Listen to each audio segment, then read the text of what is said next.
all around. And so in 1 Corinthians chapter 12, let's read 31. Now, we mentioned this verse last week, but it sets a context for the next verse. If you'll notice, it says, "But covet earnestly the best gifts, and yet show I unto you a more excellent way." And I've titled this little section here, Love the Ultimate Motivator. Love the ultimate motivator. Paul starts and he says, "But covet earnestly the best gifts, and I show you a more excellent way." Excellent would mean excess. It would mean surpassing excellence, preeminence, exceedingly. What Paul is saying ultimately is, church, you've got all the gifts, but you lack contentment and harmony. And remember now, our study, we've been in this a long time in 1 Corinthians. They had all the gifts, they lacked nothing, but if you remember, they loved the showy gifts. They loved the gifts that would make them stick out. If you remember, they were also suing each other, some of them. Some of them was having affairs with other people. They were issues of one group saying this group is better or this group is better. So when Paul says, "I'm going to show you a more excellent way," what he's literally talking about is the way of love. And he's talking about, church, you can have all these giftings that you have. You can have all these things, but you're still lacking. And see, the evidence of them lacking was how they were acting. Now, they had the gifts. They were what's called orthodox, meaning if you looked at the church at Corinth and if you looked at the church at Ephesus, they did some of the same things. They had a standard belief that was accepted. They had doctrine, but they lacked love. They lacked love. Now, it's bad, and we know from the book of Revelation, it's bad when a church comes to a point to when it lacks or tries to operate outside of love. In other words, it just simply goes through the motions. And when that takes place, it's not good. Now, I've titled the next little section, "Fancy Talk Without Love," because that's kind of what Paul says here. Notice what he says in verse 1 of chapter 13. "Though I speak with tongues of men and angels and have not charity, I am become as sounding brass or a tinkling cymbal." Let's stop right there. Fancy talk without love. Now, it could be here that Paul is speaking in hyperbole. And so what hyperbole is exaggerating. And many commentators think that he's speaking in hyperbole because we're not told in our scriptures about an angelic tongue. Nowhere in scriptures does it say that the angels have a special tongue. And tongue, mind you, and I have a note here in a minute, is language. So of your impression of the scriptures, every time an angel comes and speaks to somebody, what language are they speaking in? It's whatever language that the person speaks in. Like, for instance, we were talking about Zacharias last Sunday. The angel came to him. He would have spoke to him more likely in Hebrew. So Paul's not saying, and he's not declaring that there is an angelic tongue. Now, we have to point that out because people will take that and they'll say, well, see, this proves even angels have their own language. It does not prove that. Paul is speaking in hyperbole. And he's saying, if I speak with languages of men and angels, and he's speaking of lavish talk, fancy talk, or eloquence. So he's saying, if I have the fanciest speech that there is, and if I can declare all things, even as it were as an angel would speak, that I'm nothing if it's without, he used the term charity or love. King James translators translate that charity. The term is, as you know, love. What Paul is doing, he's pushing our imaginations so that we get the picture here. He's pushing our imaginations so that we get the picture.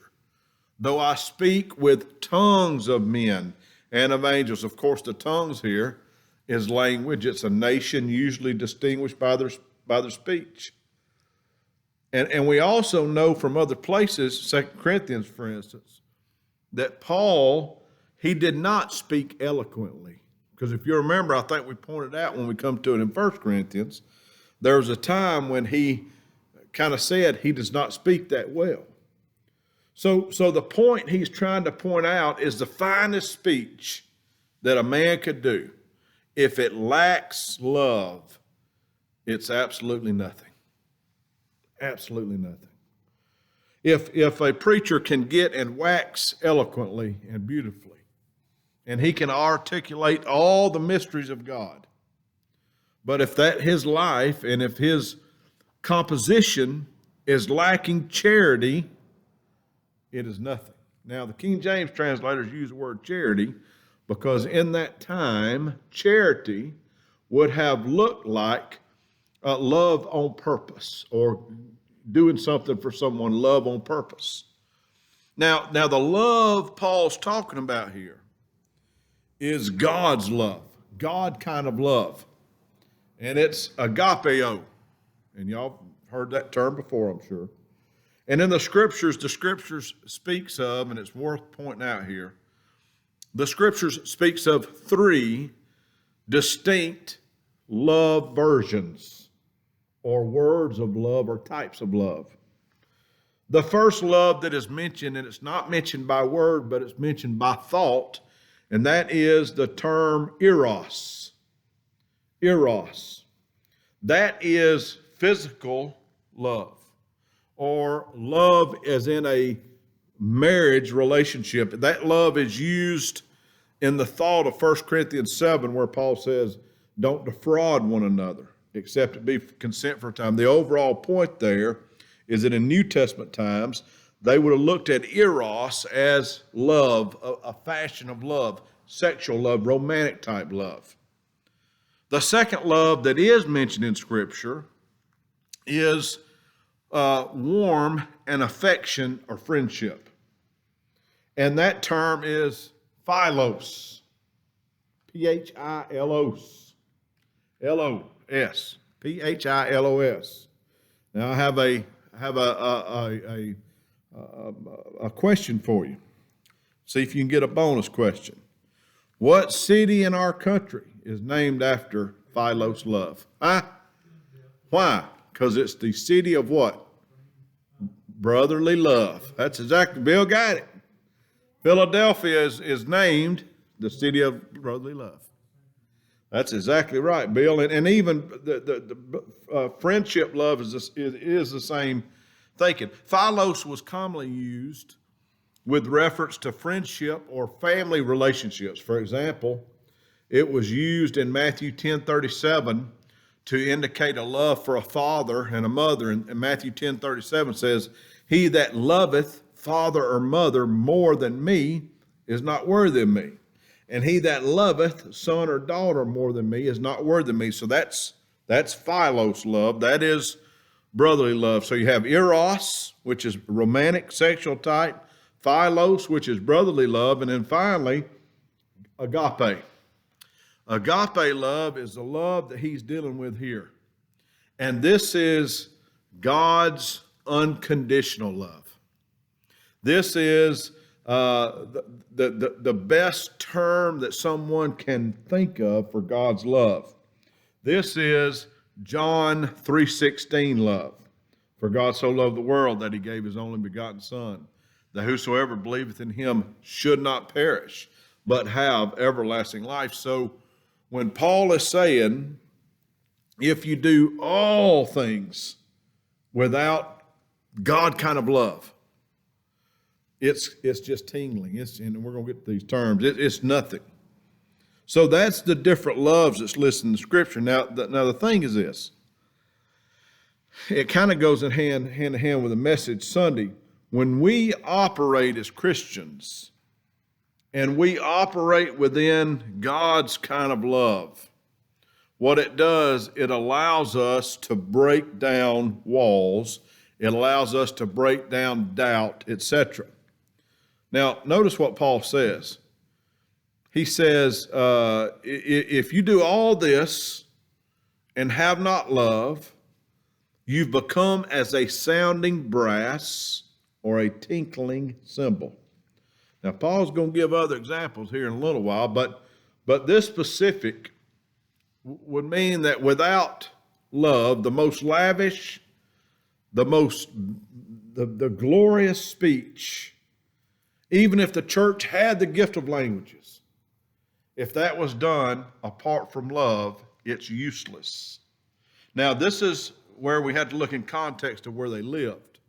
In New Testament times, there were rites going on in the pagan cities for the pagan deities. Cybele, Bacchus, Dionysus, these were the pagan deities. And these included speaking in ecstatic tongues. And it also included hitting gongs and cymbals, or in other words, making noise. So when Paul was at the church at Corinth, now we may not can understand exactly a clanging or a sounding brass or a tinkling cymbal, but these people at Corinth knew exactly what he's talking about, because that was common for their pagan deities. They'd hit these drums, and it would have no harmony to it. The music wouldn't go together; it'd just be banging, clanging. You ever heard of? It's almost like you remember the Andy Griffin episode where they was going. The preacher come to town. And he said he said his message was about being too busy, and he said, take it more easy. So Andy and Barney and Aunt Bee and Gomer Pyle decided they're going to have a band concert. Y'all remember that episode? And they erected the band thing, and they're practicing. But the practicing was so awful, the sound was so bad, it wasn't making any harmony. That's what Paul's talking about here. The uselessness of anything without love has a zero output. Meaning without love, nothing is truly accomplished. Now, you may help someone in the flesh, but apart from love, it's just kind of out there. And the church at Corinth, they were big into this. They had their tongues. They had their lavish life, some of them. And if you remember, it was so bad on some of these folks at Corinth that some of them were eating before their neighbors got there. You remember some of them was taking each other to court. They'd fell in the flesh. They'd done all this stuff, and they'd kicked love out the window. And they had got so rigid within themselves that they were just kind of going through the motions.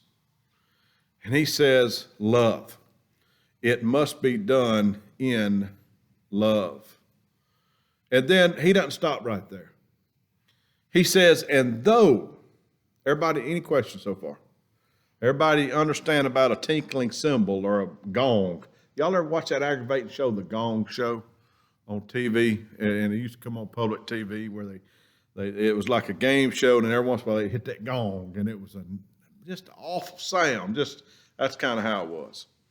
Paul goes on in verse 2, said, and though I have the gift of prophecy and understand all mysteries and all knowledge, and though I have all faith so that I could remove mountains. Now that sounds whoop-de-doo there. Paul's saying, if I had all the prophecy, if I can understand and answer all the life questions, and I could really have real faith to move mountains like Jesus said, that's big time stuff. That's big stuff. But if I have it apart from love, I'm nothing. I'm nothing. And though I bestow all my goods to feed the poor, and though I give my body to be burned, and have not charity, it profited me nothing. And what Paul is pointing out, if you'll notice what he's doing here, he's going to the very extreme of everything. I mean, he's talking about speaking with angels and tongues of men, and he's talking about knowing all prophecy. He's talking about knowing all knowledge, having the greatest faith, bestowing all his goods to feed the poor, giving his body to be martyred to burn. This is the maximum that he could be thinking of. But then he says, if I do not have love, it profits me nothing. Nothing. And the question is, why? For us. Why? How can love be a motivator for everything we do? And what is the process that we're aware of? Firstly, we must love Christ, right? And we have to understand how much Christ first loved us before we could ever love him. And then when we kind of, and I'm not saying we're going to fully grasp it, because I personally don't believe you can. I don't think there's enough volumes of books written about the love of Jesus Christ to where we could fully understand it. We can get an impression of it, but his love is so big, his love is so profound. But so we love Christ because he first loved us, and that is our motivator of what we do. So that, and Paul's not prescribing here, you go burn yourself or you give all your goods or you move mountains. He's not saying that. It's not that. He's showing an example that without love, everything's thrown away. Everything.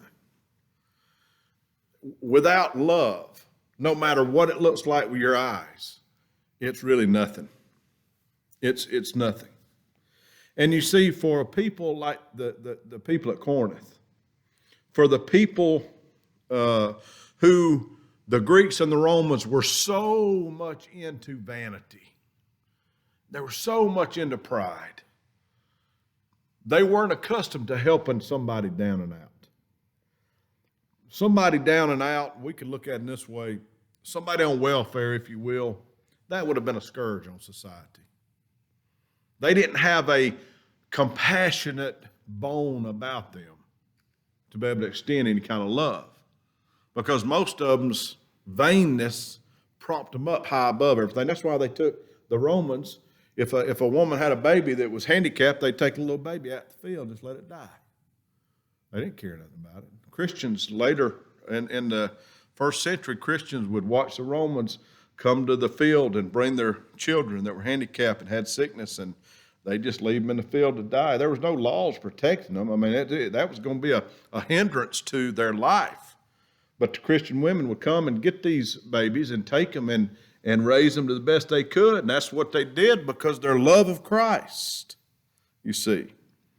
And that's where we as God's people today have to constantly reevaluate ourselves to see if we are walking in the love of Christ. Are we going through motions just simply to go through motions? Or are we genuinely loving Christ, which in turn would show love for others? Because anything we do, although we may help somebody, we may do stuff, we may find ourselves like Paul and saying, you know, I can have all these things, I can give myself, I can have my body burn, I have all these things. And it'd burn up, and it would be nothing. You know, the hallmark of Christianity is this. Every civilization that Christianity came to got better.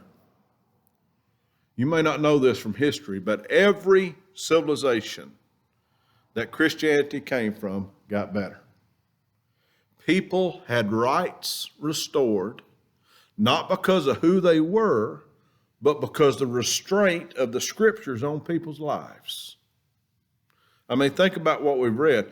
And even Paul in these early days, Paul laid down clear instructions for the church. This is how you treat each other. This is how you treat a slave. This is how a master treats a slave. This is how a slave treats a master. He laid down all these instructions. And the motivating factor for all that is love. We don't fully understand how barbaric society was before Christianity hit it. The Me Too movement today, the women who go around talking all this stuff about being woke and Me Too, they have no idea how bad society was prior to Christianity hitting. You got to understand, women didn't have no rights. Handicapped people didn't have no rights. The scourge, property. But see, that's why Christ says at the cross, there's neither Jew nor Greek, there's neither male nor female. And when that Christianity hit, it equaled everything out of love. Love. So what you're going to see in the future, you're going to see society being able to, and I still believe this, folks, we are going to be called to a place to where you're going to stick out. There's not going to be a half a Christian any longer for long, because it's going to cost us something. You know, it probably cost some of them women that rescued them babies something. I think of the martyrs throughout the years that was motivated by love. It cost them something. So I think the lesson, and we'll get to more next week, the lesson is that Paul, he's really wanting us to understand that if love is not motivating us, it's best to wait till it is. And we must evaluate ourselves in every situation to be certain that love is motivating us.